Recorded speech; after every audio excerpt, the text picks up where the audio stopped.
The year it happened, nobody could believe how far things escalated over something so simple, so human. A man helped someone in need, and by the end of that week, he was not only fired but blacklisted across an entire city. The most disturbing part? Nobody seemed to care. That is, until karma came knocking loudly. It all started in late October, the kind of week where the sky always looked like it wanted to cry, but never quite did. People were tense, rushing through the cold, pushing past each other in downtown corridors where ambition smothered compassion. Yet in the middle of all that chaos stood a man named Leonard Miles, 35, clean-cut, soft-spoken. A man with a quiet discipline, the type who brought his own coffee mug to work and stayed late without ever being asked. He wasn't a manager, not yet, but his supervisors often dropped hints. "You've got potential, Miles.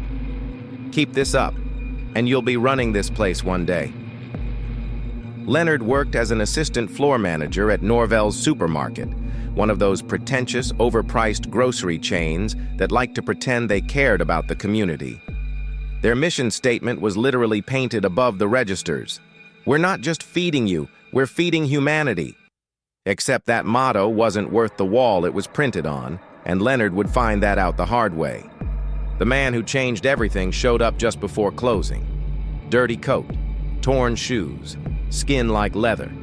Leonard had seen him before, lurking around the back alley, sleeping beside dumpsters. But that night, the man came inside. He wasn't aggressive or drunk or loud, just desperate. His lips trembled as he walked up to the bakery counter. "Sir, I know I don't got much, but if y'all throw anything out, maybe I could..." Leonard didn't even hesitate. He looked around, saw that his boss wasn't nearby, and told the man to wait. He returned with a bag of pastries that hadn't sold. He even threw in a sandwich from the damaged goods bin. "Just take it," he whispered, pushing the bag across the counter. "Don't worry about the money." The man's eyes watered. He said thank you 5 times before shuffling out the side exit. 10 minutes later, the night manager came stomping in. Her name was Clarice Donahue. Tall, pale, fake smile. The kind of person who said, "Bless your heart," while stabbing you in the back. "Did you just give product away?" she asked, her voice brittle and sharp. Leonard tried to explain.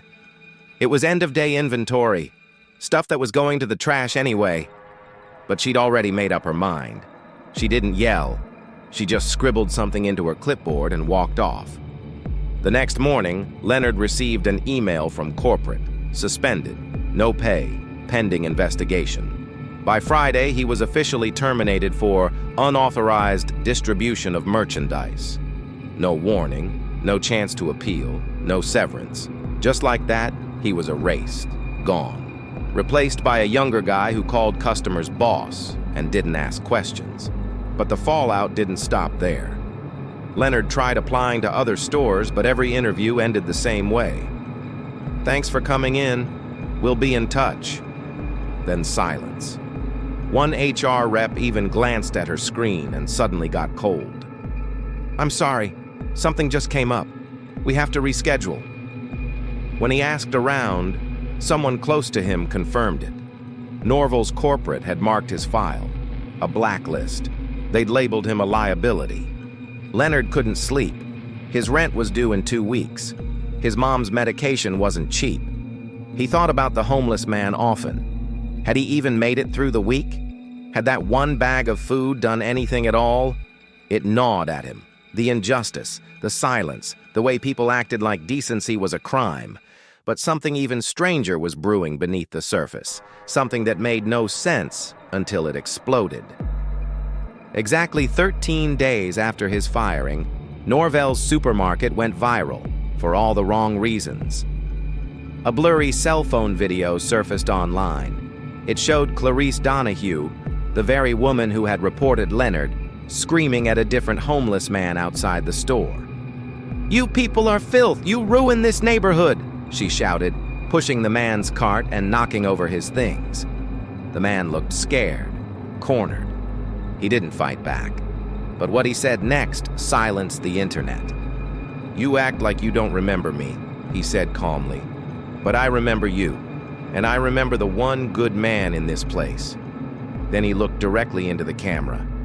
"The one they fired for doing what's right." The video exploded. 10 million views in 24 hours. People started digging. Reddit threads, TikTok deep dives, Twitter exposés. They found Leonard's name, his case, his firing. They found Norvell's corporate records. They uncovered old employee reviews, accusations of discrimination, wage theft, mistreatment. Suddenly, Leonard wasn't just a fired employee, he was a symbol.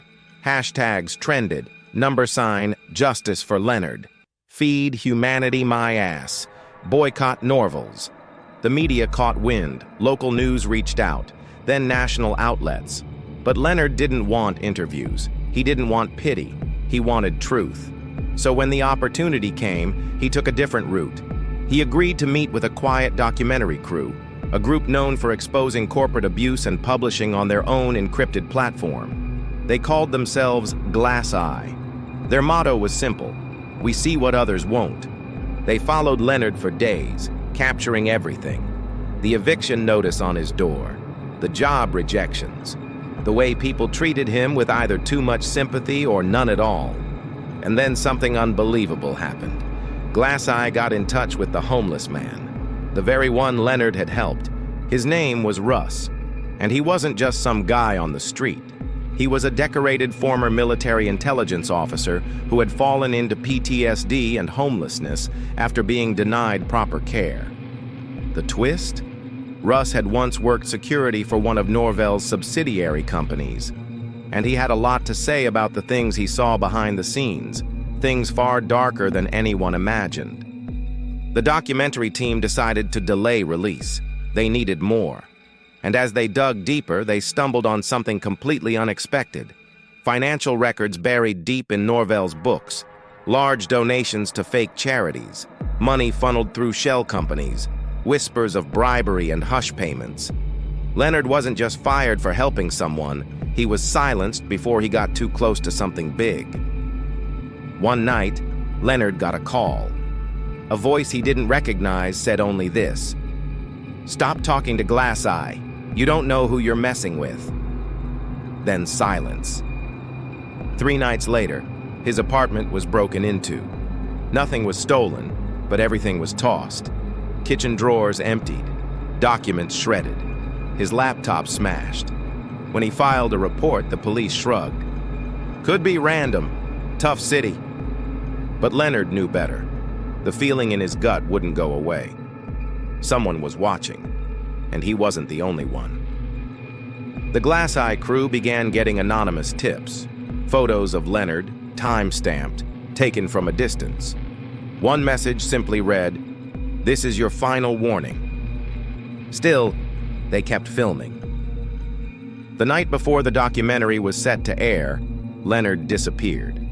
No note, no trace, no footage of him leaving the apartment. His phone pinged once near the docks, then went dead. And that's where everything stopped. For now. Because part 2 is coming, and the truth is much bigger than anyone ever expected. When Leonard vanished, the story only grew louder. The documentary hadn't even dropped yet, and already the online world was boiling over with theories. Kidnapping, corporate hit job, voluntary escape. Some even claimed he faked the whole thing for attention. But those closest to Leonard knew something was wrong. He wasn't the type to run. He wasn't the type to play games with the truth. And the truth, as it turned out, was uglier than anyone could have imagined. The documentary aired 3 days after his disappearance, raw, grainy, and unfiltered.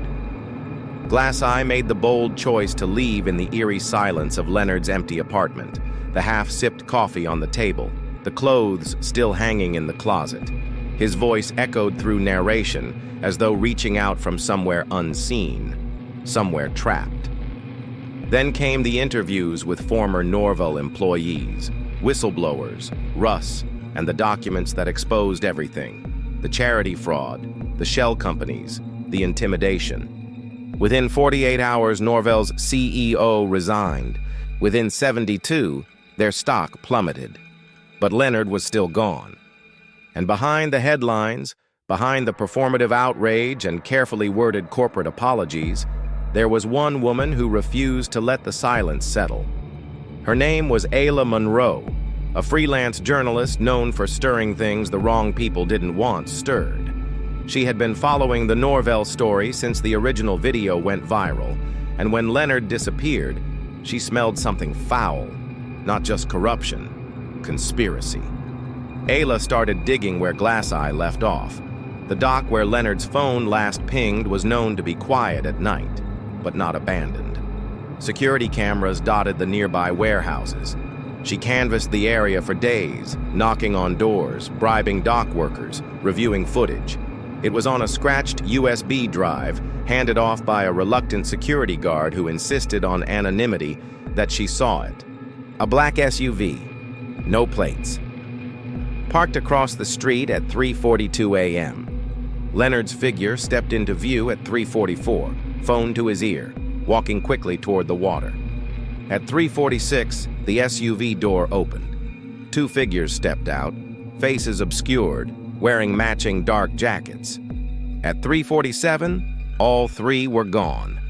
The footage cut off there. Ayla didn't release the video. Not yet. She knew what had happened to Leonard could happen to her. Instead, she kept it close and pushed deeper. She traced the SUV model through private registries, traffic cams, and dealership bulk sales. One purchase stood out: 6 black unregistered SUVs bought through a shadow corporation linked to a Norvell shell company. It led to a location in upstate New York, a corporate retreat facility, supposedly for executive training and team building. But satellite images showed something else entirely. High fences, armed guards, no signage. A facility that didn't want to be found. Ayla made a plan. She hired a former Marine named Ellis Grant, a friend from a past expose she'd done on private military contractors. Together, they drove north in an old Jeep, off-grid, avoiding main roads. Ayla packed light, camera gear, burner phones, encrypted drives. Ellis brought hardware, thermal scopes, bolt cutters, and the kind of weapons that made Ayla quietly question how deep he'd been in the things he used to do. They arrived just after dusk, staying hidden in the tree line for hours, watching as guards patrolled the fences. The compound was massive, multiple buildings, floodlights, surveillance towers. But what caught Ayla's attention most was the basement loading dock. Trucks came and went at odd hours, not food trucks, not delivery vans, heavily modified transport vehicles with obscured windows. That night, Ayla and Ellis breached the perimeter. They moved quietly, methodically. Ellis disabled one of the exterior cameras, and Ayla slipped into the back of the smallest building, an administrative wing. What she found inside made her blood run cold. Files, rows of them. Not digitized, not encrypted. Physical folders with names, photos, timestamps, internal memos, some marked with red stickers, some with black, and one marked Leonard Miles. Inside, it detailed everything: his employment history, surveillance logs, psychological profile, threat assessment score. Threat assessment, 89 out of 100, flagged for media influence, whistleblower alignment, potential instability. Recommended course of action, containment, level 2. Ayla scanned as much as she could, snapped photos, stuffed copies into her bag. Then she saw the last page, a blurry image of Leonard, strapped to a chair, eyes closed, unconscious, date stamped from 4 days ago. He was alive. But for how long? They moved fast after that, crossing through the maintenance tunnel Ellis had spotted on a blueprint. It led straight beneath the west wing of the compound. They encountered one guard inside, a lean, jumpy man with a taser. Ellis knocked him out cold. The holding area was worse than Ayla imagined. 5 cells, reinforced doors. One had a flickering light. Inside that cell, slumped on the floor, was Leonard. Pale, thin, breathing, barely. Ayla broke protocol and shouted his name. He stirred. She opened the cell while Ellis kept watch. Leonard couldn't speak at first. His lips were dry, his hands trembling. "They drugged me," he mumbled. "Tried to wipe everything. Make me think I imagined it all." Ayla steadied him. "You didn't imagine anything.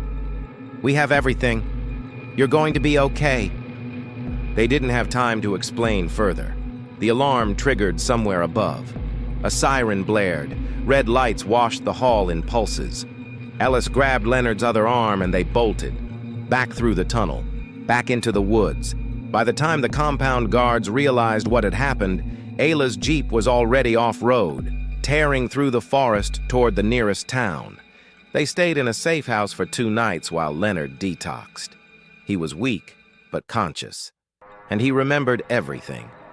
They'd interrogated him for days, fed him half-truths, manipulated footage, tried to convince him the firing was his own fault. Then they threatened his family, told him if he didn't cooperate, they'd make sure his mother never got her medication again. But they made one mistake. They underestimated his mind. He memorized names, routines, keywords, code phrases whispered between guards. He repeated them to Ayla. She recorded everything. And then they launched the final strike. Ayla contacted GlassEye. They coordinated with independent journalists, open-source investigators, and an anonymous collective that specialized in data breaches. Within 48 hours, the Norvell compound was exposed. Its connections to corrupt political figures, its shadow budget, its partnerships with illegal surveillance outfits. Everything spilled online. No warning, no filter, no mercy. The fallout was immediate. Federal raids, CEO arrests, senators stepping down. The compound burned to the ground mysteriously 2 days after the story broke. Officials called it an electrical fire. The internet called it a cover-up. Leonard, now in hiding under a protection agreement, finally spoke out in a live broadcast that shattered viewing records. He didn't cry. He didn't scream. He spoke with quiet fury. "They tried to erase me for helping someone. They tried to silence me to protect greed. But this isn't just about me. It's about everyone they've crushed, everyone they labeled disposable. I was fired for feeding a man, and in trying to punish me, they exposed themselves." The broadcast ended with a single line, burned into viewers' minds. "Karma doesn't knock, it kicks the door in." Leonard's name became legend. Ayla won multiple journalism awards, though she never attended the ceremonies. GlassEye was offered millions in distribution deals, but they refused. Russ, the homeless man who sparked it all, was given full veterans care, housing, and, on the anniversary of Leonard's firing, a plaque in his name was unveiled at a public shelter. It read, "Compassion is not a liability," and Norvell dismantled, rebranded under a new name by investors desperate to escape the scandal. But people remembered. They always would. And every October, on the day it all began, a quiet group of strangers gather outside the building where Leonard first gave that bag of food away. They leave pastries, sandwiches, notes. One of them, left without a signature, simply says, "For the ones who see us." The world tried to silence a man for doing the right thing. Instead, he became the loudest truth they couldn't ignore. And that was the end of their story, but the beginning of something much, much bigger.